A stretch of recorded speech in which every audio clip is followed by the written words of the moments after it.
नमस्कार, स्वागत है आपका अपने जिले में। मैं हूं शिवानी। आइए नजर डालते हैं अब तक की हेडलाइंस पर। भैंसुमा के अमित हत्याकांड के आरोपी रविता और अमरदीप को स्पेशल एसडीएम कोर्ट में किया पेश।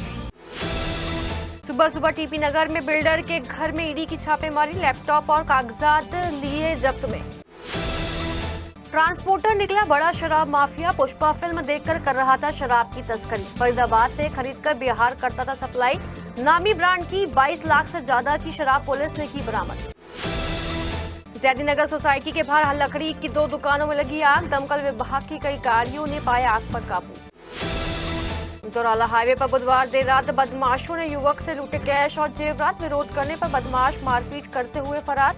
घटना के बाद जांच में जुटी पुलिस। सरना में आत्महत्या के इरादे से नहर में कूदा युवक, बचाने के प्रयास में 2 से डूबा। तलाश में जुटे गोताखोर। और सूरजकुंड डिपो पर गोलीकांड के बाद पार्षदों की धमकी पर महानगर अध्यक्ष और महापौर का अल्टीमेटम, का संगठन से ऊपर कोई नहीं। और अब खबरें विस्तार से। भैंसुमा थाना क्षेत्र के रविता और अमित के 2 छोटे छोटे बच्चे थे, लेकिन वासना की अंधी रविता ने अपने प्रेमी अमरदीप के साथ मिलकर अपने पति की हत्या कर दी। पोस्टमार्टम के बाद घर वालों की मदद से आरोपी रविता और उसके प्रेमी को पुलिस ने हिरासत में लेकर घटना का पर्दाफाश कर दिया। गुरुवार को पुलिस ने दोनों को स्पेशल सीजीएम कोर्ट में पेश किया। कड़ी सुरक्षा के बीच रविता के चेहरे पर किसी तरह का पश्चाताप नहीं था। पुलिस ने जब कड़ी सुरक्षा के बीच दोनों को कोर्ट में पेश किया तो चारों तरफ घेरा बना रखा था, जिससे कोई भी दोनों आरोपियों के साथ मारपीट नहीं कर सके। फिलहाल अकबरपुर सादत गांव में मातम पसरा हुआ है। फिलहाल अमित के बच्चे रिश्तेदारों के पास हैं। उधर शहर का जहर अब देहात में भी पहुंचने लगा है। रिश्तों का कत्ल गांव में फैलता जा रहा है। अब तक जमीन के ऊपर गांव में झगड़े होते थे, लेकिन अब भैंसुमा थाना क्षेत्र के गांव सांदत में एक पत्नी ने अपने प्रेमी के साथ साजिश कर अपने पति की गला घोटकर बेरहमी से हत्या कर दी और कई दिनों तक परिजनों और गाँव वासियों को गुमराह करती रही। साजिश के तहत अकबरपुर सादत गांव की रहने वाली रविता ने अपने प्रेमी के साथ अपने पति की गला घोटकर हत्या कर दी और उसके बाद गांव के सपेरे से सांप खरीदकर अमित की खाट में रख दिया और इसके बाद गांव में शोर मचा दिया कि सांप के काटने से अमित की मौत हो गई। अमित की हत्या की साजिश का खुलासा पोस्टमार्टम रिपोर्ट से हुआ। भैंसुमा थाना की एसओ इंदु वर्मा ने पोस्टमार्टम की रिपोर्ट आने के बाद सख्ती से पूछताछ की तो सनसनीखेज खुलासा हो गया। अमित की पत्नी रविता के अवैध संबंध गांव के ही एक युवक से थे और दोनों ने मिलकर गला घोटकर अमित की हत्या कर दी थी। इस घटना के बाद गाँव में तरह तरह के माहौल है। पुलिस ने घटना के बाद दोनों को हिरासत में लेकर रिमांड की प्रक्रिया शुरू कर दी है। फॉरेंसिक टीम मौके पर पहुंच गई है और सीन को रिक्रिएट कर मजबूत चार्जशीट तैयार की जाएगी। फिलहाल उस युवक की जांच की जा रही है जिससे सांप खरीदा गया था। सांप मैंने मंगाया था। किससे? कहाँ से? निखिल है मोदीपुर का, वहाँ से उसने पैसे में ला कर दिया था। सांप मंडप पर कितने का? 1000 रुपये। फिर क्या करा? कुछ ना झोले में लाया था, फिर मैंने रख लिया था। न्याय की पार्टी पे जो है घर गया था, जब मैंने झोले में रख दिया था वहाँ पर पहुँचा तो डला तो दोनों ही दबाया। फिर सांप कैसे रखा नीचे उसके? सांप जब हो गया था तो छोड़ दिया था हमने, थोड़ा सा उठाकर जब उसके नीचे सांप छोड़ दिया। ये विगत दिनों थाना भैंसुमा क्षेत्र में अकबरपुर सादात गांव है, वहां के रहने वाले अमित नामक व्यक्ति के विषय में सूचना प्राप्त हुई पुलिस को कि सांप काटने से उनकी मृत्यु हो गई है और मौके पे पुलिस पहुंची और बॉडी को पोस्टमार्टम के लिए भिजवाया गया था। जब ये घटना हुई थी उस दिन सुबह वहां से सपेरे द्वारा सांप को बरामद भी किया गया था और सांप को ले भी गया था। पोस्टमार्टम रिपोर्ट आने के बाद उसमें पता चला कि इसमें स्मूदरिंग आया है और थ्रोटलिंग आया है। तो परिजनों से संपर्क करके तत्काल थाना पुलिस के द्वारा हत्या का मुकदमा दर्ज किया गया और इसमें संलिप्त उस व्यक्ति अमित की पत्नी रविता और गांव के ही उनके एक जिससे उनका प्रेम संबंध था अमरदीप, उनको गिरफ्तार किया गया है और उनको न्यायिक अभिरक्षा में आज भेजा जा रहा है। बुधवार को लखनऊ में उन्नति फॉर्च्यून बिल्डर की यहां बड़े स्तर पर ईडी ने छापेमारी करते हुए कंपनी के मालिक अनिल मिठास को गिरफ्तार किया था। रात भर पूछताछ की गई। इसके बाद थाना टीपी नगर के पास रघुकुल विहार के रहने वाले बिल्डर पंकज मित्तल की यहां ईडी ने बड़ी कार्रवाई की। सुबह सुबह हुई ईडी की छापेमारी की वजह से पूरे क्षेत्र में सनसनी फैल गई। इस दौरान ईडी के अधिकारियों ने घर के चारों तरफ से सील कर दिया गया। बताया जाए कि मेरठ के बिल्डर पंकज मित्तल के तार करोड़ों की ठगी मामले से जुड़े नजर आ रहे हैं। मनी लॉन्ड्रिंग और यूपी रेरा द्वारा परियोजना का रजिस्ट्रेशन दर्ज किया गया है। दिल्ली में भी ईडी अनिल मिठास के ठिकानों पर छापेमारी की गई थी, जिसमें कई आपत्तिजनक दस्तावेज और इलेक्ट्रॉनिक रिकॉर्ड जब्त किए गए हैं। इस छापेमारी में मेरठ की पुलिस को दूर रखा गया। सूत्रों के अनुसार पंकज मित्तल उन्नति फॉर्च्यून बिल्डर्स के मालिक के पैसे को मेरठ की प्रॉपर्टी में लगाता था। शराब तस्कर खालिद फिल्म पुष्पा से गुण सीखकर पुलिस की आंखों में 3 या 4 बार धूल झोंक चुका था, लेकिन पुलिस की सटीक कार्रवाई से उसकी सारी योजना फेल हो गई। एसपी क्राइम अविनाश कुमार के नेतृत्व में थाना परीक्षितगढ़ स्वाट टीम ने ट्रांसपोर्टर से बने शराब माफिया खालिद को 22 लाख की शराब के साथ धर दबोचा। उसके खाते से 52 लाख का ट्रांजैक्शन भी मिला है, जिससे पता चलता है कि ये शराब माफिया काफी समय से शराब की तस्करी कर रहा था। बडला पुल के पास से गिरफ्तार शराब तस्कर खालिद मूल रूप से बुलंदशहर का रहने वाला है, लेकिन इसके तार मेरठ से भी जुड़े बताए जा रहे हैं। फरीदाबाद से नामी ब्रांड की शराब खरीदता था और पुष्पा फिल्म की तर्ज पर रिपैकिंग कर अलग अलग रास्तों से बिहार में शराब की तस्करी कर रहा था। परीक्षितगढ़ पुलिस को मुखबिर से सूचना मिली तो पुलिस और स्वाट टीम ने जाल बिछाया और बडला नहर पुल के पास कैंटर को रोका और जांच की तो पूरा खुलासा हो गया। खालिद के 2 खातों की जांच की गई तो उसमें 52 लाख की ट्रांजैक्शन भी मिली है। 22 लाख की शराब 200 पेटियों में इस तरह से पैक कर रखी थी। यदि नॉर्मल तरीके से पैक की जाती तो कोई पकड़ भी नहीं सकता था। एसपी क्राइम अविनाश कुमार ने बताया कि पहले भी 3 या 4 बार इसको रोका गया था, लेकिन ये गच्चा देने में कामयाब रहा। कैंटर में रिपैकिंग कर तस्करी कर ले जाती शराब किस किस को अमीर बना रही थी, पुलिस अब पता लगाने में जुट गई है। देखिए, हमें मुखबिर द्वारा कुछ सूचना प्राप्त हुई थी कि कुछ लोग, एक गैंग है जो कि शराब की तस्करी कर रहा है, जो कि हरियाणा से लेता है और इसको दूर बिहार तक जो है से स्मगल करता है। इसके ऊपर हमारी टीम काम कर रही थी। कल दिनांक 16 तारीख को हमें एक इनपुट मिला और उस इनपुट के सारे हम लोग ट्रैक डाउन कर रहे थे तो एक व्यक्ति को हमने गिरफ्तार किया एक ट्रक के साथ, जिसमें हमको 200 पेटी शराब जिसकी कीमत जो है करीब 22 लाख रुपए है, वो हमने बरामद की। पूछताछ में उस आदमी ने बताया कि वो फरीदाबाद से शराब उठाता है और ये इसको बिहार लेके जाता है। मेरठ से जब ये गुजरता है, इसके कुछ रिश्तेदार हैं जो मेरठ में ही रहते हैं, तो ये यहाँ के रूरल एरिया से भी वाकिफ़ है, इसलिए कई बार हाईवे से लेके जाता है और कई बार अतराड़ा के पास ये हाईवे से अलग हो जाता है और किठौर के रास्ते से और बड़ी नहर की तरफ से जो है हाईवे पर चढ़ता है। तो ये रास्ते बदल के जाया करता था, इसलिए हम लोग को थोड़ा सा टाइम लगा इसको पकड़ने में। ये जो ट्रक है इसी के नाम से है, ये खुद ही ट्रक का मालिक भी है।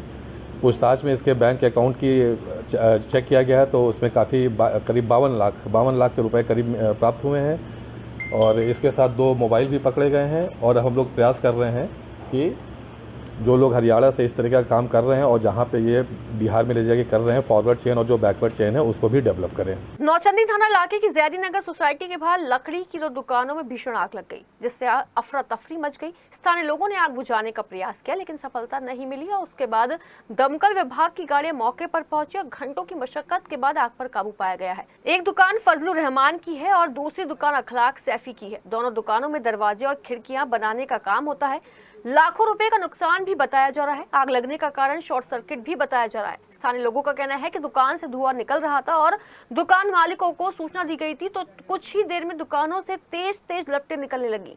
आग बुझाने की कोशिश की गई, लेकिन आग और विकराल होती चली गई।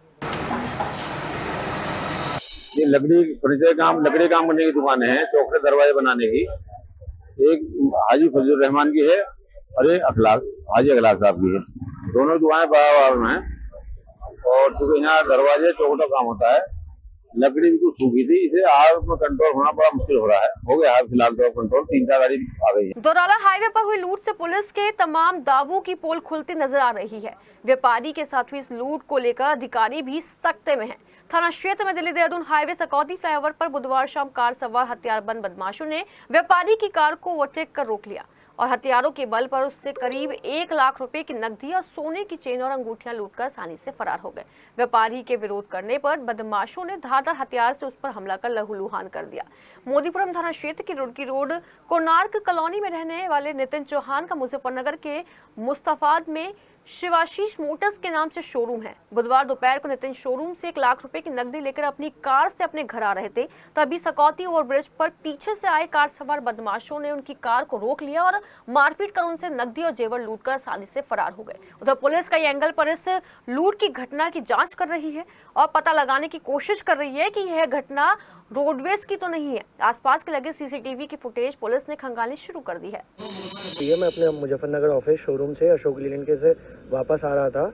शौकती से पास एक अज्ञात गाड़ी ने आके मुझे पीछे टक्कर मारी और टक्कर मारते ही मेरे साथ लूटपाट की, मारपीट की। मेरे सर में 2 टाके आए हैं, मेरी आंख सूजी हुई, आप देख सकते हो। इतना मुझे मारा उन लोगों ने। मेरी चेन वेन तोड़ के ले गए और मेरी गाड़ी में कुछ कैश था जो मैं ऑफिस से लेके आ रहा था, वो भी गायब है। सरना में आत्महत्या के लिए नहर में कूदे युवक को बचाने के प्रयास से दोस्त की डूबकर मौत हो गई। घटना बुधवार शाम को उस वक्त की है जब कुशावली गांव का 21 वर्षीय हर्ष आत्महत्या के इरादे से नहर में कूद गया। हर्ष घर वालों से किसी बात को लेकर नाराज चल रहा था। अटेरना पुल से उसने नहर में छलांग लगा दी। वहीं उसे बचाने के प्रयास में पीछे दौड़ रहे 2 दोस्त संदीप गोस्वामी और विक्रांत भी नहर में कूद गए। दोनों ने मिलकर हर्ष को बचा लिया, लेकिन भंवर में फंसकर संदीप गोस्वामी डूब गया। संदीप 19 वर्ष का था, पड़ोसी गाँव झटकरी का रहने वाला था। सूचना पर पहुंची पुलिस ने उसके घर वालों को घटना की जानकारी दी। इसके बाद से संदीप के शव की तलाश की जा रही है। हालांकि अभी तक उसके शव का कोई सुराग नहीं मिला। घटना के बाद से उसके परिवार में मातम पसरा हुआ है। पिछले दिनों सोचकुंड डिपो पर हुए पार्षद और आउटसोर्सिंग कर्मचारियों के विवाद को लेकर बीजेपी महानगर अध्यक्ष विवेक रस्तोगी और महापौर हरिकांत अहलुवालिया ने पार्षदों की चेतावनी को लेकर सख्त तेवर दिखाए। बीजेपी महानगर अध्यक्ष विवेक रस्तोगी ने तो पार्षदों को इनडायरेक्टली चेतावनी ही दे दी है कि कोई भी पार्षद अपने आप को संगठन से ऊपर न माने। मंगलवार को उस वक्त उथल पुथल मच गई जब पार्षदों ने नगर आयुक्त को एक ज्ञापन सौंपते हुए मांग की थी कि सभी आउटसोर्सिंग कर्मचारियों की विक्टोरिया पार्क में परेड कराई जाए, नहीं तो वे बोर्ड बैठक का बहिष्कार करेंगे। इस पूरे मामले में चुप रहने वाले में हरिकांत अहलुवालिया स्टैंड लेते हुए नजर आए और उन्होंने सभी पार्षदों को कह दिया कि यदि इस तरीके से चेतावनियां दी जाएंगी तो वे वार्ड बैठक को स्थगित कर देंगे। उधर बुधवार को सूरजकुंड डिपो का माहौल अलग ही नजर आया। सभी पार्षद नगर निगम के कर्मचारियों से बात कर रहे थे और आउटसोर्सिंग कर्मचारियों से बचते हुए नजर आ रहे थे। फिलहाल बीजेपी के सभी पार्षद इस मामले को लेकर चुप्पी साध चुके हैं। चौधरी चरण सिंह विश्वविद्यालय मेरठ में कुलपति प्रोफेसर संगीता शुक्ला ने सत्र 2025-26 के प्रवेश को लेकर प्रवेश समिति की बैठक ली। बैठक में आगामी शैक्षणिक सत्र में प्रवेश प्रक्रिया की रूपरेखा एवं दिशा निर्देशों पर चर्चा की गई। कुलपति प्रोफेसर संगीता शुक्ला ने निर्देश देते हुए कहा कि प्रदेश सरकार इस बार समर्थ पोर्टल के माध्यम से ही विश्वविद्यालयों में प्रवेश प्रक्रिया संचालित करने के प्रति गंभीर है।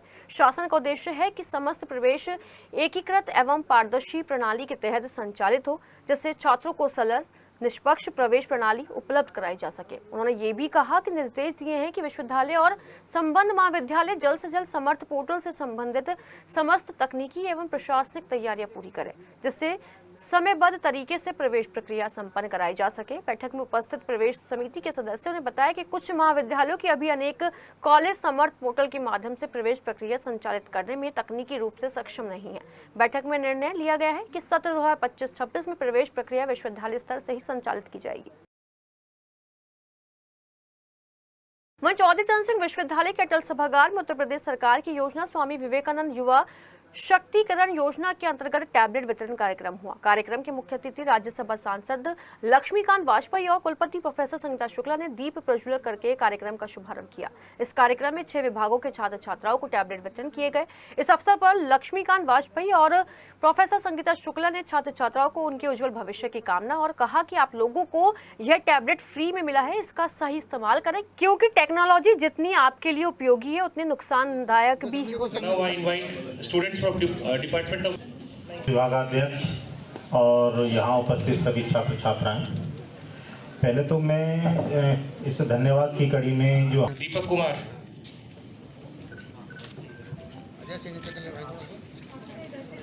अपना टैबलेट दिखाओ अपना टैबलेट हाँ यस। ये फर्स्ट ईयर में देने चाहिए, लास्ट ईयर में नहीं देने चाहिए, लेकिन मिल रहा है, आप लोग इसका उपयोग करिए अपने कैरियर को बनाने। माननीय कुलपति जी, पल्लापुरम थाना क्षेत्र की गंगोत्रीपुरम कॉलोनी वासी आम आदमी पार्टी के जिलाध्यक्ष अंकुश चौधरी के खिलाफ प्रदर्शन करते हुए डीएम ऑफिस पहुंचे। जिलाधिकारी कार्यालय में प्रदर्शन करते हुए कॉलोनी वासियों ने आपके जिला अध्यक्ष के खिलाफ गंभीर आरोप लगाते हुए कार्रवाई की मांग की। कॉलोनी के लोगों ने आरोप लगाते हुए बताया कि अंकुश चौधरी कॉलोनी वासियों को डरा धमकाकर रुपए वसूलता है और एमडीए में झूठी शिकायत करके कॉलोनी में मकान बना रहे लोगों के मकान ध्वस्त करवा देता है। कॉलोनी वासियों ने बताया कि सभी लोगों ने प्लॉट खरीदकर अपना मकान बना रहे हैं, लेकिन अंकुश चौधरी लोगों को डरा धमकाकर वसूली करता है, जिसके चलते आरोपी के खिलाफ कार्रवाई की जाए और ध्वस्तीकरण की कार्रवाई रोकी जाए। इसलिए आए हैं कि हमारे बच्चे भी परेशान, हमने मकान लिया, जगह ली, जब हम वहाँ रह नहीं सकते हैं, जगह हमारी तोड़ फोड़ कर रहे हैं, रहने नहीं दे रहे हैं, हम किराया कहाँ से लाए? वो अंकुश चौधरी है, उनके पापा का रामपाल सिंह। कौन अंकुश चौधरी? ये क्या कहते हैं, नेता बताता है, ये मुझे पता नहीं। आम आदमी पार्टी का में रहता है, हमारी बेटियां रहेंगी, बहू रहेंगी, उनको परेशान करेंगे तो हम कैसे रहेंगे? उधर भारतीय किसान यूनियन संघर्ष राजनीतिक के प्रदेश अध्यक्ष यूनियन के सदस्यों के साथ प्रदर्शन करते हुए डीएम ऑफिस पहुंचे।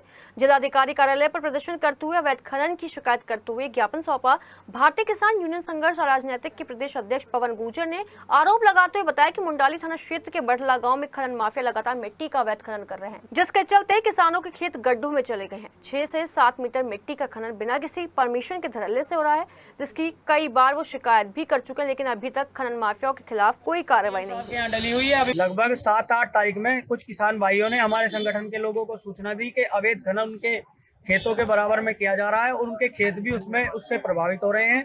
किसान हमारे संगठन के लोग मौके पर वहां पहुंचने के बाद देखा तो लगभग 6-7 मीटर का वहां पर खनन कर दिया गया है। बड़े बड़े गड्ढे, हजारों डंपर वहां से मिट्टी उठा दी गई, जिसकी सूचना संबंधित अधिकारियों को दी गई। अधिकारी इससे पल्ला झाड़ते नजर आए, जिसके बाद 10 तारीख को हमारे युवा जिलाध्यक्ष शुभम त्यागी ने वहां धरना शुरू किया। लगभग 4-5 दिन धरना चला। उसके बाद भी फिर मैंने स्वयं सीयूजी नंबरों पर सबको सूचना दी, तब जाकर बड़ी मुश्किल से नायब तहसीलदार पहुंचे और 14 डंपर, 1 पोकलैंड मशीन और जेसीबी मशीन वहां सीज की। सवाल इस बात का है कि इतना बड़ा खनन, जहां प्रदेश के मुख्यमंत्री खनन माफियाओं की कमर तोड़ने की बात करते हैं, तो किस अधिकारी के संरक्षण में ये खनन चल रहा था? भारतीय किसान यूनियन राजनीतिक के जिलाध्यक्ष नवाब सिंह अलावत यूनियन के पदाधिकारियों और सदस्यों के साथ जिलाधिकारी कार्यालय पहुंचकर एक मांग पत्र सौंपा। मांग पत्र में मांग की गई है कि किसानों की खेती के लिए ट्यूबवेल को बिजली कम से कम 12 घंटे बिजली मिलनी चाहिए, जिससे वो अपने खेतों की सिंचाई आराम से कर सके। शुगर मिल संचालक जल्द से जल्द किसानों का भुगतान करें। आवारा पशुओं की वजह से उनकी फसलों को नुकसान होता है, इसलिए आवारा पशुओं के लिए कोई व्यवस्था की जाए। कई गाँव की सड़कें बद से बदतर हालत में है, उन्हें जल्द से जल्द सही करवाया जाए। जैसे कई मांगों को लेकर अपना मांग पत्र सौंपा गया। जो संगठन की जो मासिक मीटिंग होती है 17 तारीख को, वो मासिक मीटिंग हुई हमारी, और हमारे जितने भी पदाधिकारी थे उन्होंने जिले की समस्याएं बताई।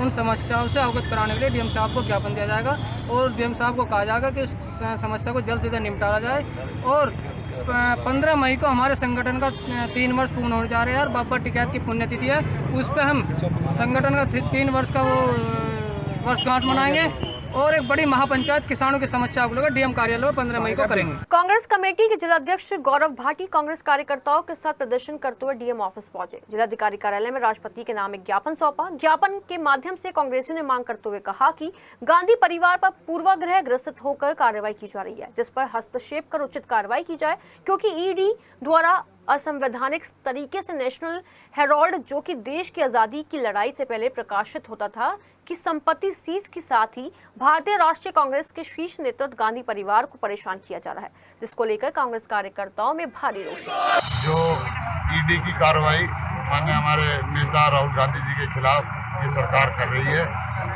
जो अखबार है, जो आज़ादी से भी पुराना अखबार है, उसकी प्रॉपर्टी सीज कर रही है, उसको लेकर हमने ज्ञापन दिया है।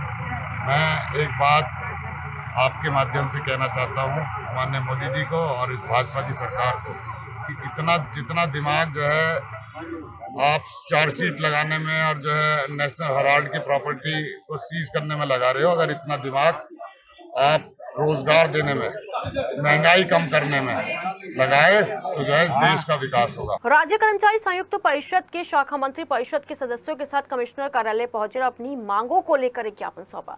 ज्ञापन के माध्यम से परिषद के सदस्यों ने मांग की है कि मेरठ सिटी ट्रांसपोर्ट में चल रही सीएनजी बसों की समय अवधि 15 पूरे हो चुके हैं, जिसके चलते बसों का संचालन बंद हो गया है, जिस वजह से हजारों कर्मचारी बेरोजगार हो गए हैं। परिषद के सदस्यों की मांग है कि यूपीएसआरटीसी में कर्मचारियों की जो भी राशि जमा है उसे समायोजित कर लखनऊ सिटी ट्रांसपोर्ट की भांति इलेक्ट्रॉनिक बसों में समायोजित किया जाए। परिषद के सदस्यों ने बताया कि उनके सामने जीवन यापन की समस्या खड़ी हो गई है, बच्चों की पढ़ाई का संकट खड़ा हुआ है। ऐसे में अगर बेरोजगार कर्मियों के लिए कोई कदम नहीं उठाए गए तो एक बड़ी समस्या उनके परिवार वालों के लिए खड़ी हो जाएगी। आज हम यहाँ समस्त कर्मचारी एकत्रित हुए हैं क्योंकि जो जेएनयूएम की गाड़ी चल रही थी उनका कार्यकाल 15 साल पूरा हो गया। हम 3 माह अधिक समय से भी कर्मचारी बेरोजगार हैं। अब हमारा यह है कि इलेक्ट्रिक गाड़ी जो नगर विकास विभाग की चल रही है उसमें हमारा समायोजन करा जाता है या हमें यूपीएसआरटीसी में समायोजित करा जाता है। अगर आपकी मांग पूरी नहीं तो आगे क्या रणनीति रहेगी? अगर हमारी मांग पूरी नहीं तो आगे भविष्य में हम धरना प्रदर्शन भी करेंगे। राष्ट्रीय वैदिक हिंदू संगठन भारत के पदाधिकारी और सदस्य पश्चिम बंगाल सरकार के खिलाफ प्रदर्शन करते हुए डीएम ऑफिस पहुंचे। जिलाधिकारी कार्यालय पर ममता सरकार के खिलाफ प्रदर्शन करते हुए संगठन के पदाधिकारियों ने पश्चिम बंगाल में राष्ट्रपति शासन लगाने की मांग करते हुए राष्ट्रपति के नाम एक ज्ञापन सौंपा। ज्ञापन के माध्यम से उन्होंने बताया कि केंद्र सरकार ने वक्फ बोर्ड संशोधन बिल पास किया है, जिसको ममता बनर्जी सरकार ने अपने राज्य में लागू करने से मना कर दिया है, जिसके चलते कट्टरपंथी विचारधारा के लोगों के हौसले बुलंद होने के चलते वहां दंगे हो रहे हैं और हिंदुओं को निशाना बनकर उनके घरों को आग के हवाले कर दिया गया, जिसके चलते पश्चिमी बंगाल के मुर्शिदाबाद में हालात खराब हैं और ममता सरकार का कोई नियंत्रण नहीं है, जिसके चलते वहां पर राष्ट्रपति शासन लगना चाहिए।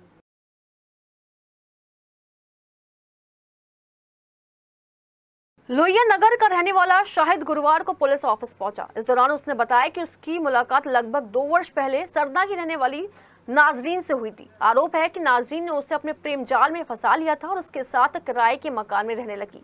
शाहिद ने बताया कि जब उसे यह पता चला कि नाजरीन पहले से शादीशुदा है और उसके कई बच्चे भी हैं, जबकि उसका अभी तक पति भी जिंदा है, जिससे नाजरीन ने कोई तलाक भी नहीं लिया है और नाजरीन के गैर मर्दों से भी संबंध है, तो उसने इसका विरोध किया। आरोप है कि इस बात को सुनकर नाजरीन पुलिस के साथ मिलकर उसे झूठे मुकदमे में फंसाना चाहती है, जिससे उसे जान माल का खतरा बना हुआ है। वहीं पीड़ित की बात सुनने के बाद जनसुनवाई कर रहे अधिकारियों ने इस मामले में उचित जांच कर कार्रवाई की बात कही है। गुरुवार सुबह अंचौली की रहने वाली इरम सिद्दीकी एसएसपी ऑफिस पहुंची। इस दौरान उसने बताया कि उसका अपने पति अनस से विवाद चल रहा है, तभी से वह अपने मायके में अपने परिवार वालों के साथ रह रही थी। प्रार्थनी करीब 1 माह पहले अपनी बहन के घर थाना लिसाड़ी गेट गई थी। आरोप है कि इस दौरान पति अनस 15 अप्रैल को सुबह वहां पहुंचा और बेटी हफ्सा का अपहरण कर ले गया। इस दौरान पति का विरोध किया तो अनस ने उसके और उसके बहन के साथ जमकर मारपीट की, जिसके बाद प्रार्थनी रोती बिलखती थाने पहुंची और थाना पुलिस को पूरी घटना की जानकारी दी, लेकिन कोई कार्रवाई नहीं की गई। पीड़िता का कहना है कि आरोपी अनस और उसके परिवार वालों पर दर्जनों संगीन धाराओं में मुकदमे दर्ज हैं, कहीं वे उसकी बेटी की हत्या ना कर दे। भैंसुमा की रहने वाली तनु गुरुवार को एसएसपी ऑफिस पहुंची। इस दौरान उसने बताया कि बीती 15 अप्रैल को वह और उसकी चाची सरिता बच्चों के साथ बच्चे घर पर थे। आरोप है कि तभी दीपक, हर्ष, अजय और आशीष नामक व्यक्ति ने जान से मारने की नियत से हमला कर दिया, जिससे वह और उसकी चाची सरिता गंभीर रूप से घायल हो गई।